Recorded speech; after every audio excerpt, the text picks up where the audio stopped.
Sorry. Hello, hello, and welcome to Mostly Minnesota Music Podcast Edition. I'm Ann Tracy. I'm here with my co-host, Heather Baker. Yeah, and we are here today with Adam Herman, all the way from Duluth. Yeah. Thanks for joining. Yeah, hello. Thanks for joining us. This is one that I wish we could have come to you for this because I love Duluth. Yeah. Oh, anytime. Come up. Yeah. We could do something in my studio if you guys want to record. Make the drive. Done. Yeah. Done. We'll be up in a few hours. Yeah. My broom closet studio. Nice. That sounds perfect. I just have to say, I don't know if you guys can hear the motorcycles. Yeah, it's 8 o'clock and the curfew started 2 minutes ago and the motorcycles should be starting soon. So this is going to be an interesting podcast. Yeah. Adam, you do a ton of different things that I find exciting. And I think I'm going to ask you first about music. Okay. Yeah, and the Slamming Doors. The Slamming Doors, sure. Yeah. Yeah, we've been together for almost 8 years now. And we just put out, so we're releasing an album this year. I know the year's halfway over, but like in parts. So we just released Brown Bears Part 1, which has 4 songs on it. And then we're going to release the second part next month. And then at the end of the year, it'll be the third part. And then that'll be the full album. Oh. So we thought it made sense to kind of do it in pieces rather than just one. Because the way the year is going, I mean, there's no gigs. I was going to say, you got to give us something to look forward to. Yeah, Exactly. just something to kind of keep working on and promote, and something to make just so all of us don't feel like we're just done, because I know it was pretty tough. Like on I would imagine every musician out there, it's been tough. So it is now. Are parts 2 and 3? Are they still very much in process? Have you got do you know what you're going to be doing, or is it? Oh, I've gotten them recorded. I mean, we have the second part I could probably release now, but it just makes sense to kind of space it and just to have something, I don't know. And I've always felt like I've rushed albums in the past, and that's always been a mistake. I feel like if you can, I mean, I might edit something on the first part now for when we release the full album, but that you got to be careful with that though too. You have to let stuff go. And I've learned that the hard way. I was going to say, when you do release it 3 times, do you think, or 3 different sections, do you think it's the first part you have a long enough time to listen and go, oh, I want to, like you were just saying, switch that? Yeah. Oh, yeah. The first part took us 2 years to do because we were in between I had newer guys in the band that were playing with us before, and it felt weird to have older parts on the releases, and so we re-recorded parts of it, and it's just been kind of a Frankenstein of an album. But the last 6 songs that we've done has been the Slamming Doors. All 6 of us, we went and got a cabin like 2 months ago and just built a studio into it and just sat there for 4 days and quarantined and didn't know rest of the world and just recorded, and it was awesome. It was really cool. You're living the dream then, because we've talked to a number of our musicians over the last few months, and I think you're the first person who's really been able to make that work. Congratulations. Yeah. I applaud you. You just got to do it. I mean, there's a lot of excuses not to do it, but you just plan a weekend on the calendar and then do it. Otherwise, it never gets done. Yeah. Yeah. I've listened to a few songs. Grown Man, I like that. I like it sounds like a very soulful song to me. I like the organ on that. Thank you. Yeah. We just did a music video for that it's not out. It's not done. That's another thing being edited. Everything's always being edited. But we just filmed it like 2 weeks ago. And it was the first time we really got serious and did a music video, because we've always said we should do that. And it always feels so goofy. I don't know. We're not very cool. We're not a cool band. And so we all went out to the Quarry, is this kind of hiking spot out in Duluth, and recorded it with the buddy's drone. And so hopefully it looks cool. I don't know. That sounds great. Yeah, a video would be cool. I don't know. I'm pretty old school. I want you to come up with something MTV where there's like masks and, you know, I think of some of the old Madness, videos and some of the really old where there'd be the Kinks, the Palais song, whatever. Yeah. But yeah. Something like that. I love a video. I think it's, especially now. Yeah, now it's kind of the only way to do it. Videos are more important than the albums, I think, to be honest with you, if you want to push it to an outside audience. It's weird. The music world's weird these days. And maybe I'm just old. No. But, I don't know. I was going to say, so since the music video is important to you, did you have tell us what you can about it, and did you have like a vision since it's kind of intensified than past? Well, I'm pretty lucky. The guys I play with are all pretty they're all pretty knowledgeable in other fields. Our bass player Ben is a video guy as well, and he understands video editing and storyboards, and he really put it together more so. But our location fell out maybe 2 days before we were going to film, and so we had to scramble and figure out what else we were going to do. So he had this kind of layout. There's, with this, we were going to do this old historical house and it just didn't work out. And so we kind of had to scramble. And so it almost looks like more of us just playing live out in this field with a big, beautiful backdrop and everything. And so we kind of lucked out because I think it looks pretty cool, but he did plan it all, and he had like the math down of, all right, these shots, you have to do 30 something. I don't know. I don't speak the language. I just take pictures on my phone. So I've been lucky with him to be involved, and some of the other guys are into photography, and they're more knowledgeable in that stuff than I was. I just kind of showed up and plugged a guitar in. So I don't know if that answers your question. Yeah. Kind of. No, yeah. I am old school too, where I love a good video, and it's more connected with the band. So I will look forward to seeing it. But yeah, I just didn't know if you had something in mind before or just during this time, because you said you haven't done it before. My ideas are never good with that stuff. I've learned that I don't work well visually with things. I can't draw. I don't understand film or anything like that. So I just should stick to writing, and that's it. That's a pretty big part, though. Yeah.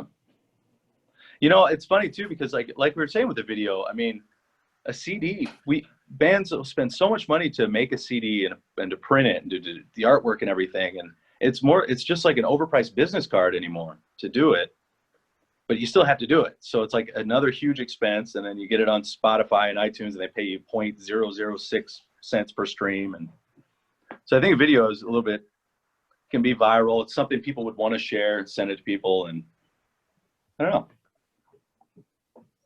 I think you're right. I think bringing it back. I'm sorry, what's that? I said you're bringing it back. Yeah. I want to do a vinyl, but I don't know, I don't know if I don't know if enough people would buy vinyl, if our crowd would be vinyl. They might be more cassette tape people. I don't know.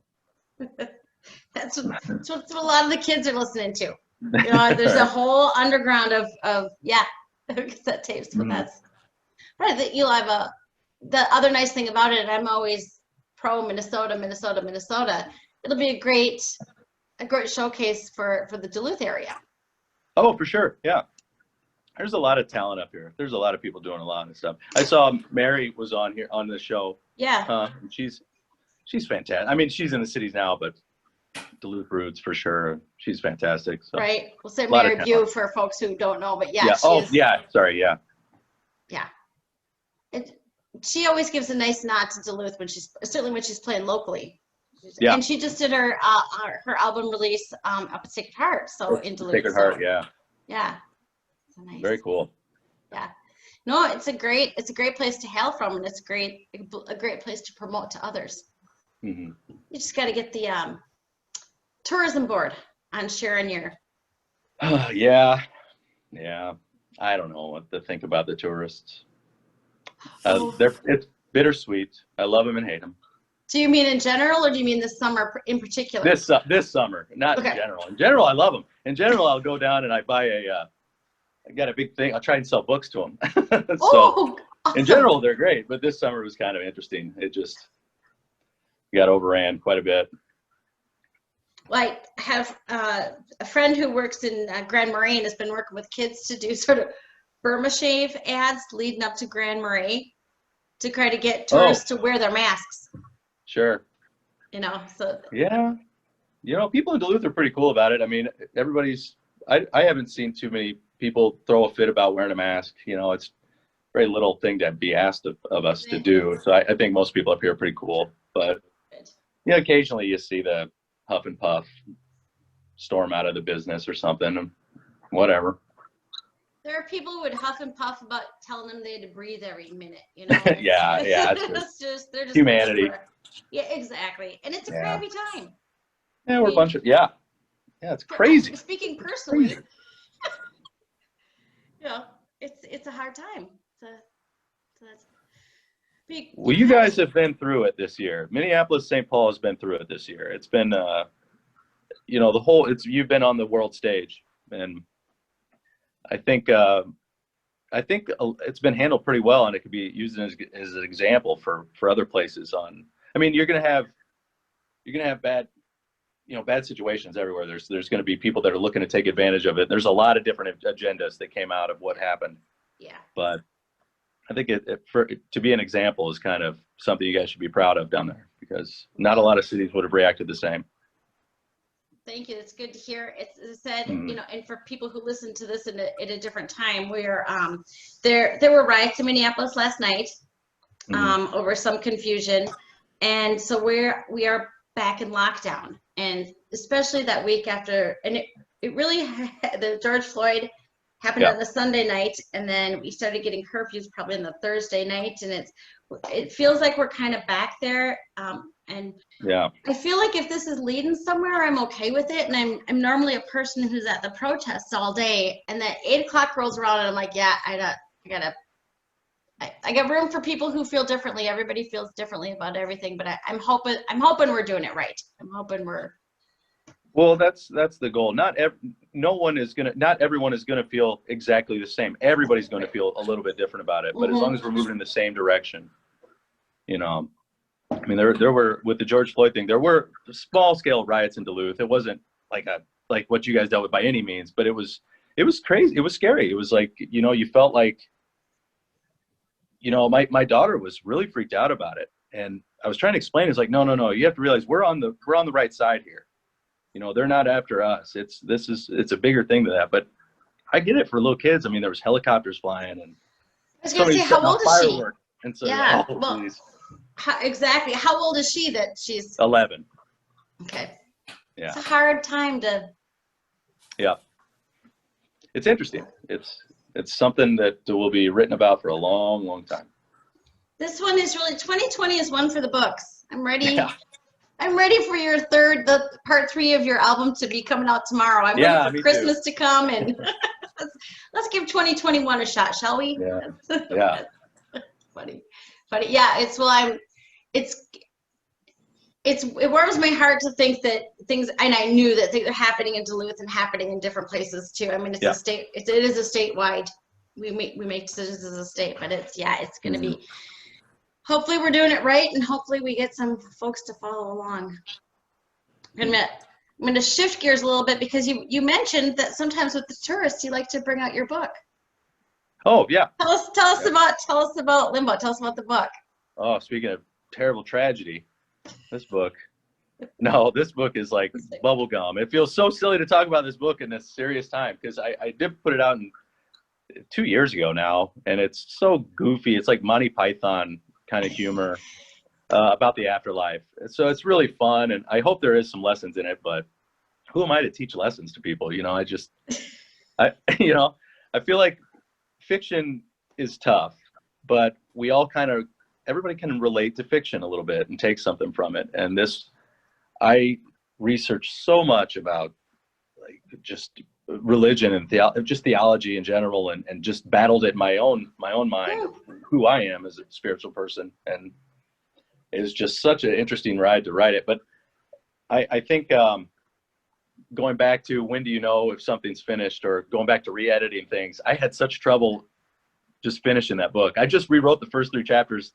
earlier this year, and then did another edition just because it was like bothered me how I didn't like them, you know.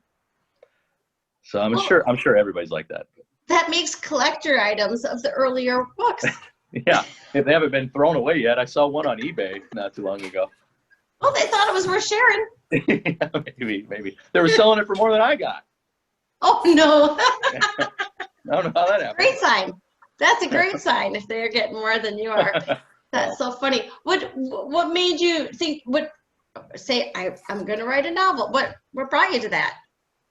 Well, I don't know. I just always wanted to. I've been a big reader since I could read, really, and I read Lamb, The Gospel According to Biff when I was in high school. It was by Chris Moore. Really funny, really funny book, and it made me realize that writing could be fun. It doesn't have to be a competition or like some kind of beautiful. You don't have to, tilt at the windmills or look off, and brood or whatever. You can write and be goofy and just have the craziest stuff happen in your stories, and that's what attracted me to it. And then I started when I was like 25 writing it. So that's why the first 2 chapters weren't that great, I think, because I got better, I hoped, but I just kept plugging away. And then as I got a third through the book, I was like, man, I'm just going to sit down. And I took a few months off from playing gigs and just sat and wrote it for a few months. And then I don't want to spend time trying to get it published or like through a publishing house. I don't want an agent. I just don't have that in me, that drive to work that hard on that side of it. I want to just write another book and do another thing. And so my band, and we just put together Blue Dog, which is the name of the podcast as well. Blue Dog is my umbrella for my stories. And I'd like to publish other people's books too eventually. I've got some ISBN numbers. So essentially I'm a publishing house without anything, just on paper. So that's how we do things now. Yeah. Yeah. I mean, before 2020, that's how we do things. Yeah. Yeah. Why not? Yeah. And it ties in well. It ties in well with my, I'll go on the road with I used to before this. We go on the road and we'd sell, we'd have our merch table and I'd sell books to people as well. And it became kind of this secondary thing where, I remember going to like UP Michigan and people come up and say, oh, I loved your book. And I said, wow, that's amazing. I didn't even know that anybody had it in the state, So it's cool. It's cool how it kind of evolved into that. And so I'm writing a second book now. That I'm probably halfway through. I'm 40,000 words into it. Average novel is about 80,000 words. Okay. And so 40,000 words I think I'm going to keep. I've probably written 60,000 words that they're out. But what is this one about?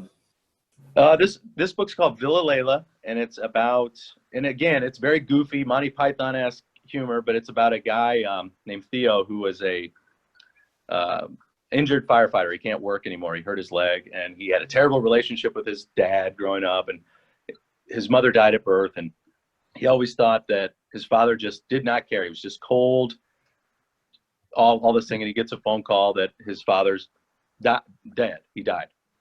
And so he came to clean out the house and take care of all these things, and he found his dad's fishing pole, and he remembered never being able to go to this like special fishing spot that his dad would go to, and he always wondered why. And so finally he just, I don't know, can I cuss on here? I don't want to cuss. So. Yeah, you can't. No, yeah, you can. Once we had to move off the radio, that was one of the silver linings. Damn it. Yeah. But now it's not going to come out naturally, so I'll have to throw a cuss word in later. But so in the final screw you to his father, he takes a fishing pole and he goes to this secret spot that he knew about, and he meets a talking catfish.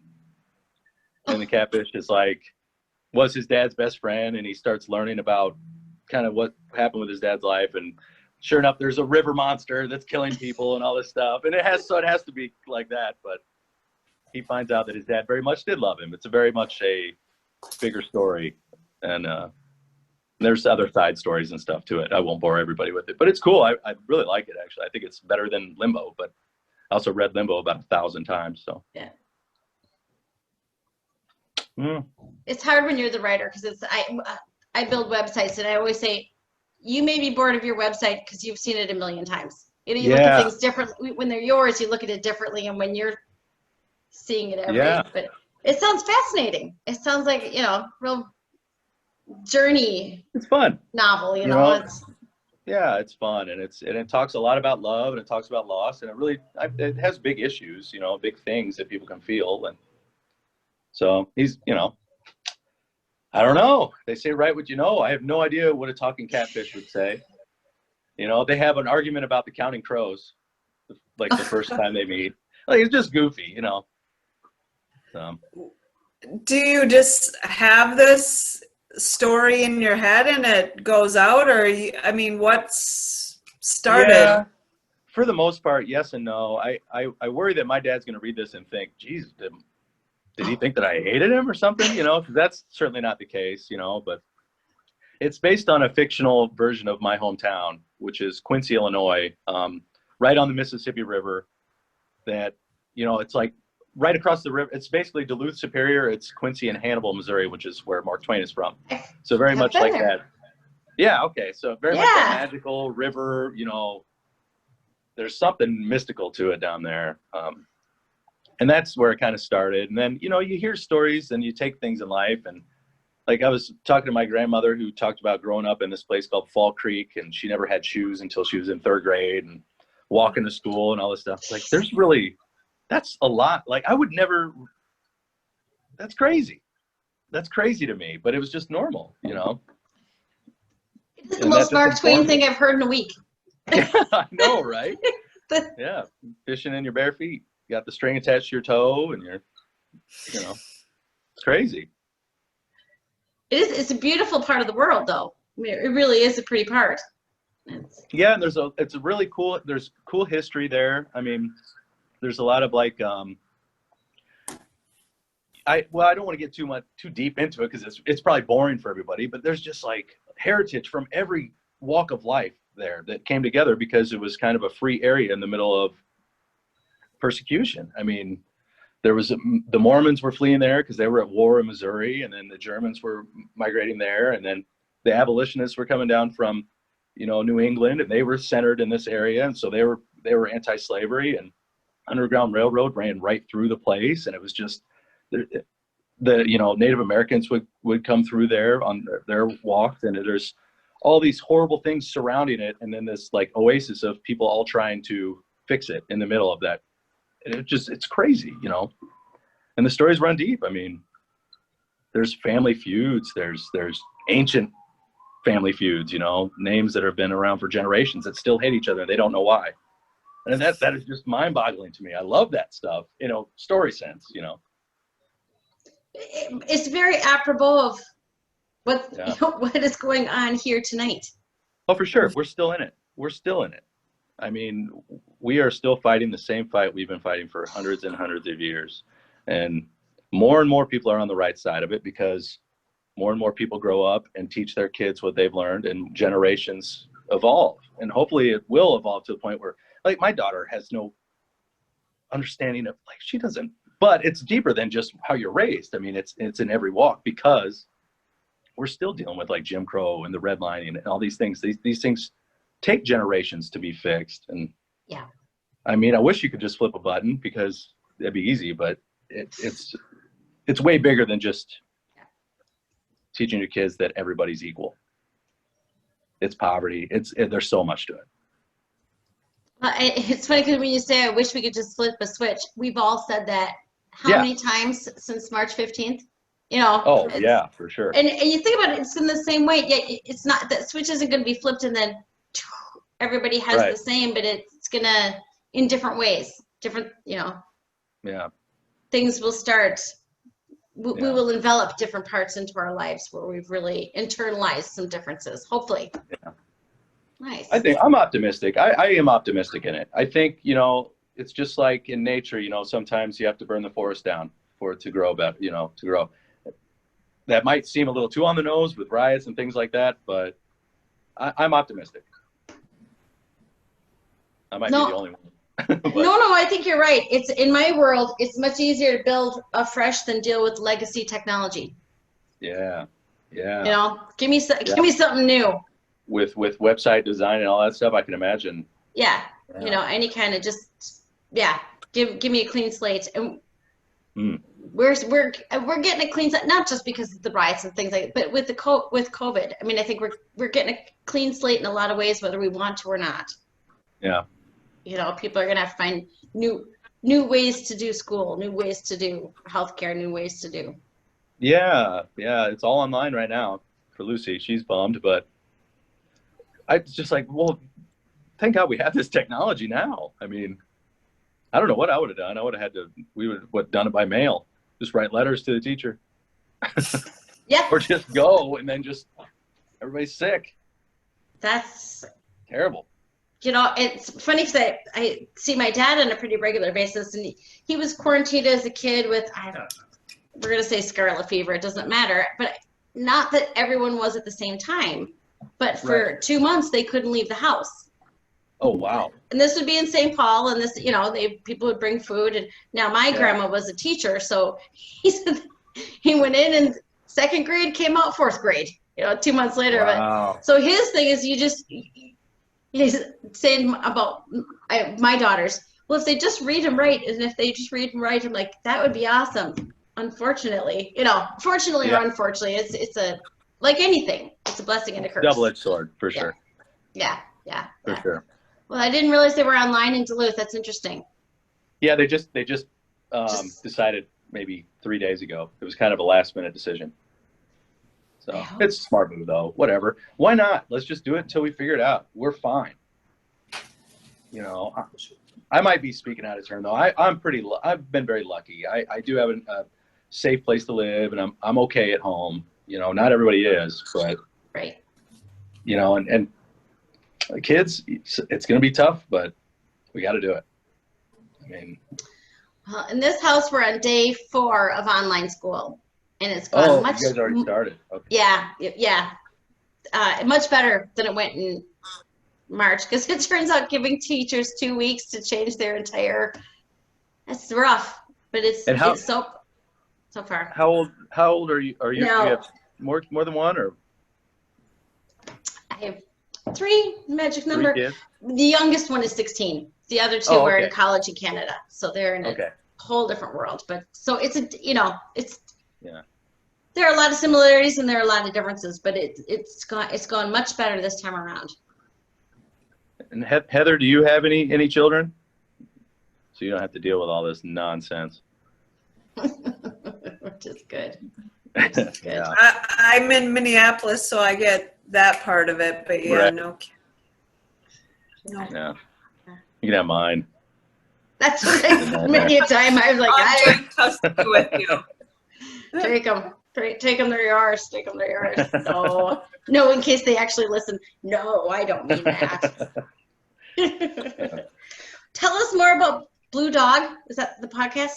Yeah. Okay. So Blue Dog, it's Blue Dog with Adam Herman, and I was wanting to do an audiobook, and my plan was, I had a bunch of local, musician friends and, friends up here that we're all going to do like a serialized version of Limbo as like with voice actors doing the dialogue and things like that. And that was going to be great. And I had it all printed out. I had some people that we were going to work on it, and then COVID. So I didn't want people coming over to my house. I didn't want to make anybody feel uncomfortable. I didn't want to ask people to do it at home. So I figured I'll just read a couple chapters and do it like a podcast as like a serialized audiobook, And I thought that's cool. I would love to hear some of my favorite authors just read their book. And I don't edit it really. I don't read well. So there's a lot of stuttering, but it's fun. And then I've been kind of transitioning to have some other writers and musicians come on as like guests that we talk about stuff. And I helped promote my friend Melanie. She just put up a book out, memoirs out, and I got the guys on the podcaster came on and talked, and some friends from Colorado have been on. So it's just a little bit of here and there, but mostly it's supposed to be a platform for the book. But now that I'm done reading the book, I don't know what to do. I have to keep doing it. So I'm in your guys' world on that one. Any tips would be great, because I don't know how to keep people on task. Heather's the taskmaster. She does a great job. She does a great job coordinating and getting folks, and she's Well, I'm glad Daryl connected us. This is pretty cool. I didn't realize this exists. Once I looked into it, there's some great episodes in the past that I'm going to dig in more to. I watched Mary's and that was it. But yeah, it's cool. It's fun. We kind of fell into it because we had a radio show at McAllister College. And as soon as COVID hit, that campus was closed. You know, that was, you know, as everybody, the campus colleges were the first things to be closed. So then we kind of thought, well, we could try this. But Heather, God love you, you contacted a lot of people and they're like, well, and then a few weeks later, they're like, hey, remember you talked to us about doing something online? But I think none of us really had an idea of how, if we knew then what we know now. Oh, and I'm sure you'll keep discovering things as it goes because it's such a strange, I don't know. I listen to some of the old stuff because I do a lot of my editing. I'm like, oh, I'm a nightmare. I'm a nightmare to be in the room with. I need to just shut up. And so. I was going to say, you're going to have a lot of podcasts by the time this is done, the way you're moving and shaking. We're moving. Who chose the Kevin Posner or whatever? Oh, well. I love that name, by the way. You just have to. Oh, go ahead. Oh, I'm sorry. Did I interrupt you? No, I just said I love the name. Oh, yeah, that name. Sorry, there's a little fly in here. It's two buddies of mine, and they're both, you know, kind of involved in the scene. One of the guys plays in another band up here, and we were drinking, and we were talking about these old Kevin Costner toys not Kevin Costner, but Robin Hood, Prince of Thieves toys. I was like, wow, that's an interesting thing for. Yeah, I remember from like 1991 or whatever, you know, and we all had the same toys, and somehow it just came up, and it just became this kind of rolling joke about how great every Kevin Costner movie is, and even the bad ones are better than everything, and just kind of like that. And we're like, let's do a podcast about it. And then we did 5 episodes. We've only released one so far, just to kind of get a feel for it. And it's goofy, man, but it is so fun because it's not just about Costner. It's like we talked about Silverado, and then it just comes, you know how podcasts are. There's tangents that come out of it, and so there's a woodmaker that made us a Plinko board with that logo on it. And so that's how we decide the next movie is through a Plinko board. And it's just so goofy, but it's been a lot of fun. It's been a lot of fun to like have not a serious project in the middle of all this, you know, and that'll probably be better than anything else I do, ironically. So. Isn't it funny how that works? Yeah. But I think now people need they need the levity, you know. We're dealing with so much. I think I do, you know. I think I need to do that just to have fun with it. I mean, you're creating a world that you're inviting people into the world. And hopefully everybody can exist there and enjoy it. And that's the main goal, I think, of all of this. What you guys are doing is great, keeping people connected. And there's no shows, there's no gigs. I mean, this is it. This is great. That's it. I know. We're booking May 2021 right now because we're just. Wow. Yeah. We lost so many gigs this year. It was really brutal, as did everybody. So that has got to be hard. I mean, both Heather was, you know, we miss live music, and we've gone to a smattering of shows, but they're distance and they're outside, you know, probably. Yeah, absolutely outside. I like the outside part of it. You know, I miss the sweaty dance. You know, but that's years away. Even distance is not the same. We did a show up on the range a couple weeks ago in Virginia at the park, Olcott Park up there, and there was 300 people showed up. Awesome, right? That would be such a great gig, but they were so spread out, rightfully so, but you can't feed that energy. You just can't connect in the same way. You know, if you're watching the show through binoculars, it's hard. But that's just how we got to do it. I mean, it's temporary. You know, this too shall pass. Yeah, temporary. We'll be rock and rolling again here soon. There's gonna be drunken people stumbling up, putting shots of Jameson at the feet of a band here in a year or so. It's gonna be great. Oh yeah, I do miss that. That's. No, I do not. I was like, that sounds like one of your songs with the every day starts with the hangover and the coffee. Oh, yeah. I feel like that came from maybe one of those nights. Yeah, that was the time of I let's just say I wasn't having a nice glass of wine in the evening. It was a little bit more than that. So this has been really healthy for me in a weird way because I've been so, with the shutdown, I've been so focused on trying to be healthy and worrying about, because you don't think about it, I don't want to get this thing. I don't want my heart to be scarred up and my lungs to be scarred up. I don't want to spread this to anybody. So I've been trying to eat better and exercise, and it's just not being on the road has been really good for my body. Maybe not the soul, but good for the gut. It is.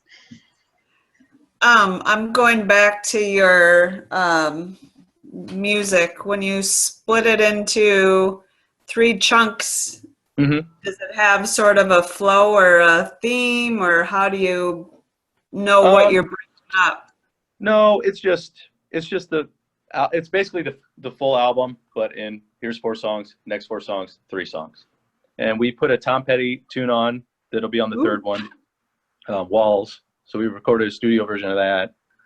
And then, so there's 4 more songs coming out that are brand new that nobody's heard. I know Grown Man and Villain on the first one, the song you alluded to, Villain, Yeah.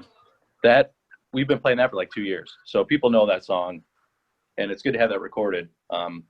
There's one that's called Goddamn Duluth that's coming out that I don't know how people are going to react. That I definitely kind of wrote about, the homeless situation up here. And there's a song called Yesterday's Fallen that's a little bit like it's kind of, man, I'm like Bono. I'm political. It's weird. It's weird, but it's what comes out, I'm sure. So That's good. People are more ready to hear it when it comes in song. yeah, I think so too. They're less judgmental than a Facebook post. They're more likely to listen to a song. Well, you can sneak a lot of messages in a song. Yeah. Than you can on a placard, or as they say, on a Facebook post. So that's when did you write these? In the last?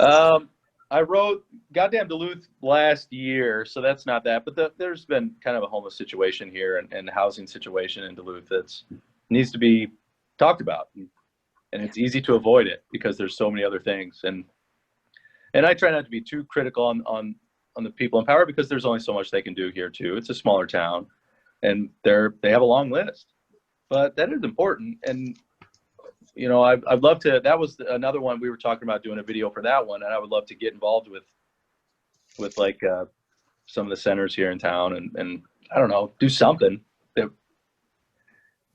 It's crazy. Like a great idea. Yeah, it could be cool. I don't know. Maybe people won't listen to that. Maybe I'm just another, liberal musician. But Yesterday's Fallen I wrote, and that kind of came out right when the church was tear gassed. So when Trump wanted to speak in the church. Oh yeah, yes, up with the upside down Bible that he. Yeah. So important. Yeah, and that just kind of was like. We have to say things. People have to. That's our job now as musicians and writers, that we have to say things. And I wouldn't be a good president by any means. Good Lord. But I mean, I do know right and wrong, and maybe I don't know the full story. Maybe none of us know the full story. But what I do know, we have to talk about. And that's. I hate to be preachy. That's not my style at all. But I don't know. The time has come. Yeah. We can't continue to not talk about it. We can't sweep it under the rug anymore. There's just too much dirt. The rug it's a big old pile of dirt underneath it. You're gonna trip over it walking down to It's a long metaphor, but it's worth it. It's working.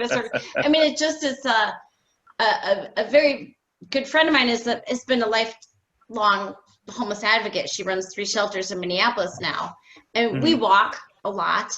And as we walk, and she will say, and again, this has been her entire career from college on. So what have I'm out of college 6 years, Yeah. you know, or so. But she's never seen the kind of tents in places where we are seeing them now in the cities. You know, Yeah. and I don't ever remember seeing that as a kid. I don't remember seeing, I don't remember seeing that 20 years ago even, really. And now it's. Me neither. And I remember I lived in Seattle years ago, maybe 15 years ago, and there was a huge problem with it. And I remember walking in, I was going to Seattle Central College or whatever that college, I don't even remember. That was a long time ago. But there was a dead homeless person on the bench. And I can't tell you how many people walked past this person because it was so easy to ignore it. And then it was some classmates of mine that were walking together that went over to talk to him. And sure enough, and ever since then, I just felt like these are things that we can avoid if we focus on letting people in. First of all, we can't just pretend that they're animals. Right. We have to let people in, and we have to look at what really is happening. And it's mental issues. They need help. They don't need a place to live. They need help. I mean, obviously they need a place to live, but they need programs. They need open doors, and not lines around the block, and not understaffed community centers that are trying to help these people. 3 people at a desk that are barely getting paid as much as I am. It's very frustrating to see it. Understaffed, underhelped. And it's a fixable problem. That's why I'm so upset about it. It's a fixable problem. So why aren't we fixing it? There's a lot of problems we don't have a solution to. We do have a solution to that one. Yeah. Well, and I think that's where, as you say, the might have to burn down the forest to build up a new system. Yeah. I think in some ways, because it's the homeless population, people experiencing homelessness, they are in a unique position during COVID, especially during the serious shutdown. Most of the emergency shelters, winter shelters, are only open until 7 o'clock in the morning, 8 o'clock in the morning. And then they have nowhere to go. The libraries are closed. The McDonald's is closed. Public transportation is closed. It's, so then you think it's not your problem. You know where they're hanging out. Now they're hanging out at your grocery store. So it's more your problem. It's your problem always, but it's more your problem now. It's that the COVID has brought us all, the lines between people have really had to thin up because now you got me on a soapbox. No, I know. But it's crazy to see it. So anyways. It's great to hear music coming out about it. As I said, because I just think it really is a way that is more palatable than. Yeah, and I mean, and I'm hypercritical of that stuff too, because it's, you want to, I was trying to, I don't even know how to say it without sounding douchey. You don't want to oversimplify it, and you don't want to make it too poetic. You kind of want to hit the nail on the head with what you're talking about, and not be telling somebody the answer, that the solution. You want empathy. You don't want like guidelines in a song. You want empathy. So I don't know. I might be overthinking it, but I was going to say some people need all the answers because they can't. Right. They don't have it. So you might need to give some people guidelines, or just point them in the direction where they can find it.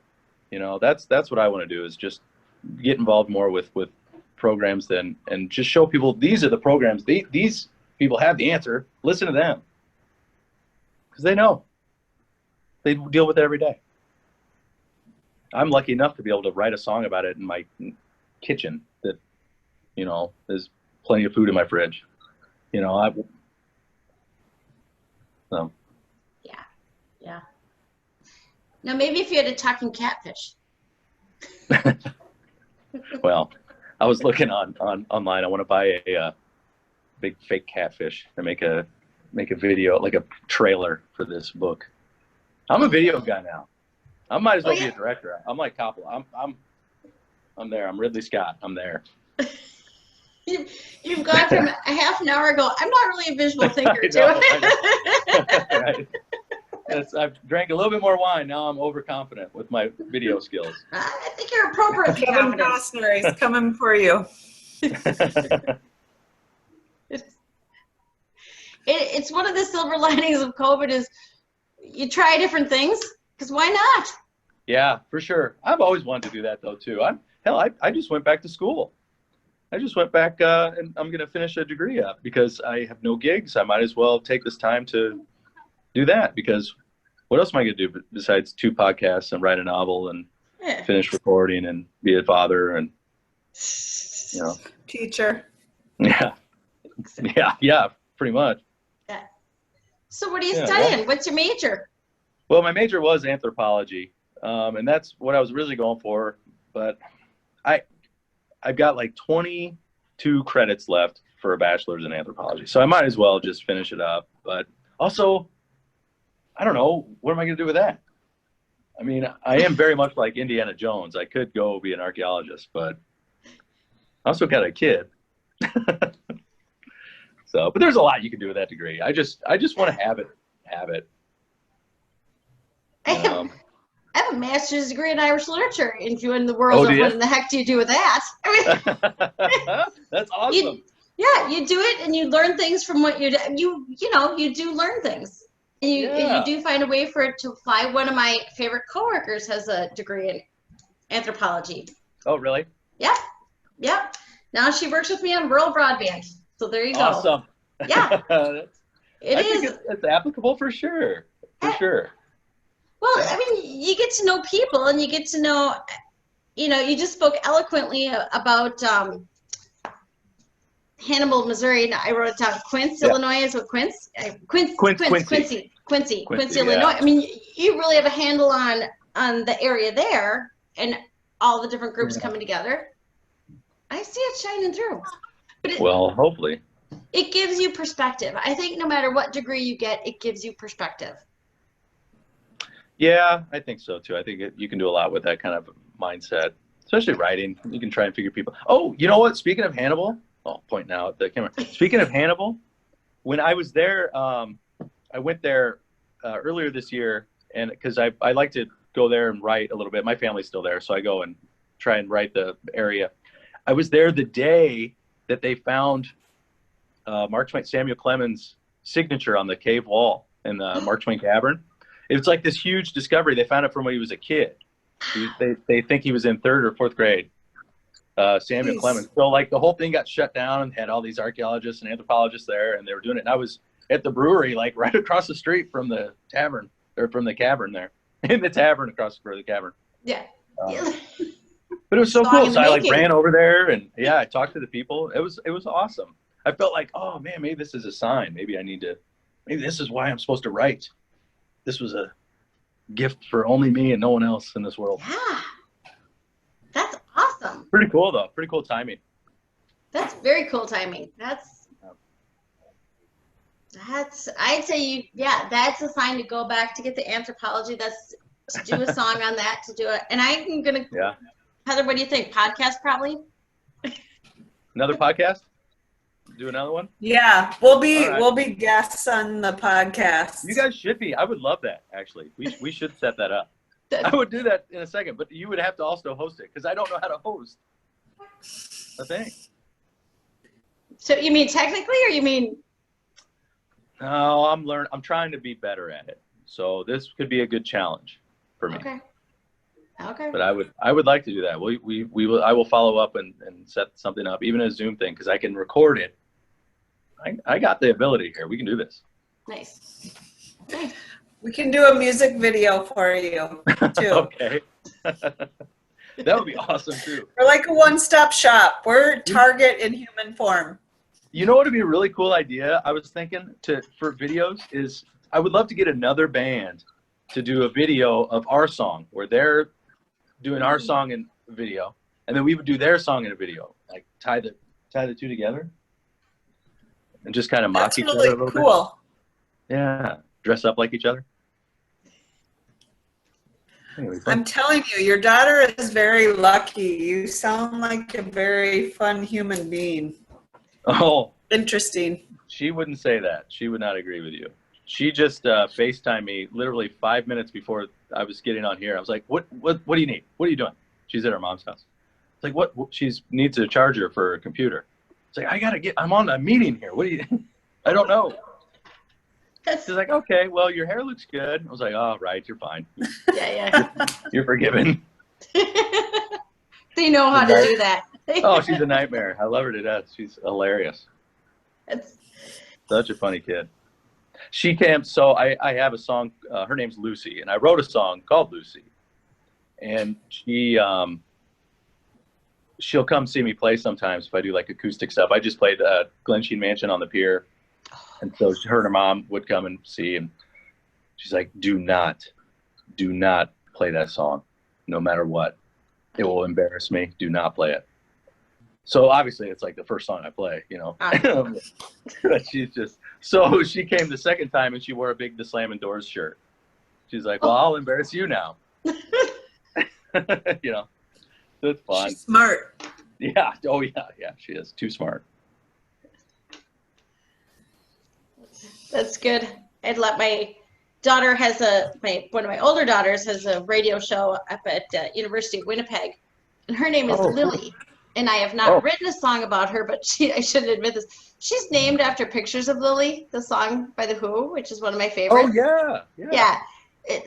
You're like, people are like, yeah, and then they think about their song, they're like, oh, that's good. But that was my mind right there.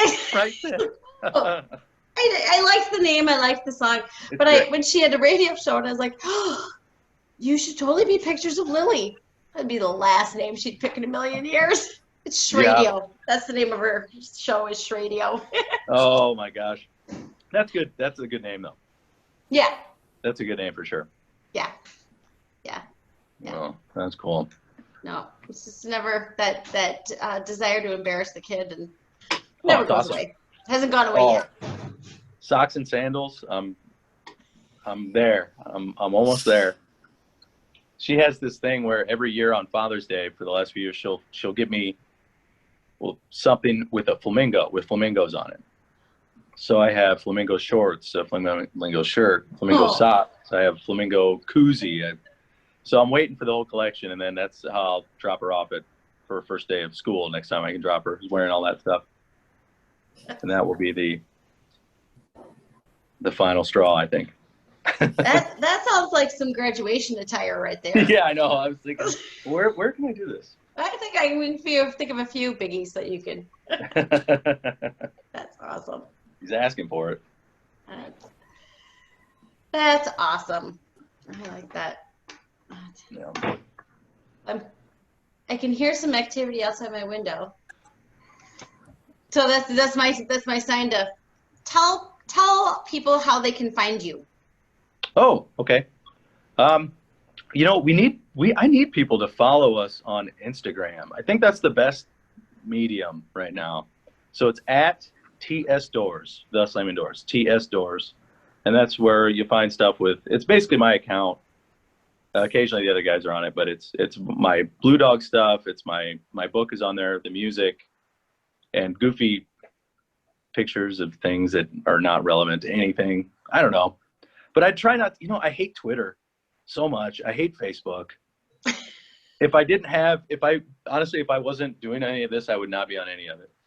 But we are on Facebook, we are on Instagram. And then I didn't put the new album on Spotify or iTunes because I think more and more musicians need to stand up and not do that. And we need to ask our listeners to find us on Bandcamp or download on our sites. We just need to. I think that too many musicians worry about whether or not they're on Spotify or not to worry about if they should be, So that's just, I would love to see my fellow musicians make way more money than they're making on their music. And I could tell you, you could download any of your favorite band's albums on Bandcamp, and if 5 people bought an album, they would make more than they make in 2 months on Spotify with thousands of streams. So that's just something to think about there. That is. Wow. That Isn't that crazy? no industry has changed more. Yeah. Really, in the last 30 years, maybe even 40 years, than I can remember a day leaving First Avenue and they'd give you free tickets for your next 3 shows. Awesome. And then the whole Napster stuff happened and stuff. It is an industry that's had to reinvent and reinvent and reinvent, right now we're in the middle of another reinvention. Oh yeah, big time. I don't know what's going to come out. I think that vinyl obviously has been making a comeback for sure for a long time, but it's going to be even bigger. I think vinyl is going to be even bigger, and rightfully so, because then the artwork's involved. Then you're involving more people than just you and a computer. Your artist is there, your editors, your mixers, your mastering. It's all part of it. It's all a big team. Yeah. And an album is more of a journey. It's more of an experience because you tend, at least sometimes I can remember being a kid and I listened to the same song over and over again, drive my parents crazy. But, you can sit back and listen to the whole thing. Yeah. Oh, I love that so much. And some of the best albums were made that way. And and you know what? And I love the artwork. And that's why I think vinyl is going to come back. 'Cause, I used to love just being a kid and looking at the artwork and looking at the line while listening to the albums. And you can't do that on iTunes or Spotify. You can plug it into your car. It's convenient, sure, but I don't know. Life is so dull without all this stuff. We need to make sure that we support it. Absolutely. Support the musicians and support the dance halls, support the clubs, support everything at place else that has it, because it's places are going to close. It's not good. We're going to be partying in the parks. Yeah. Which, street shows, man. Yeah. Yeah, that's fine that's fine if you live further down south, or it's fine in the summer. Yeah. It's fine for the summer. I said this will be the year that someone will create an ice bar, a serious ice bar. But well, and then we won't have to worry about distancing. We'll all be 6 inches of padding, anyways. But that's true. I won't play an ice bar again. I've played an ice bar in the past, and it was terrible. Did you? Did you? Yeah. Where did you do that? I don't remember. It was up the shore a little bit. I couldn't tell you. It was like outside of a big hotel, I remember. I couldn't tell you the name of it. I was just there with some friends playing it, and it was awful. So, yeah, I'll stay inside. How could you even play? Your fingers would be why frozen. It was so terrible. You're right. Yeah. It was awful. I don't know why they would think that would work. Science goes against that. But another drum solo. The only one who can play in mittens. Pretty much. I'll do a cappella on the next one.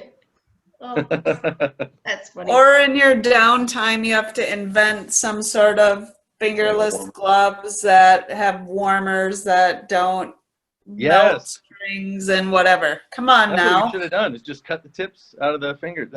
See, you weren't there. You should have been there. We were just too busy chugging brandy to stay warm that we weren't thinking about that. Well, sometimes warmth from the inside works too. Or it makes you think it's working. Right, yeah. The real trouble. That's sure. That's come back to 2 fingers the next day. So, Adam, this has been a delight. Oh, it's been my pleasure. This has been thank you so much for being on the show. And Instagram, TS Doors. TS Doors, and I want to thank Daryl on here for connecting me with you guys. That's very cool. Absolutely. Very cool of him. Yeah. Great. Good guy. All right. We'll have this up soon. Yeah.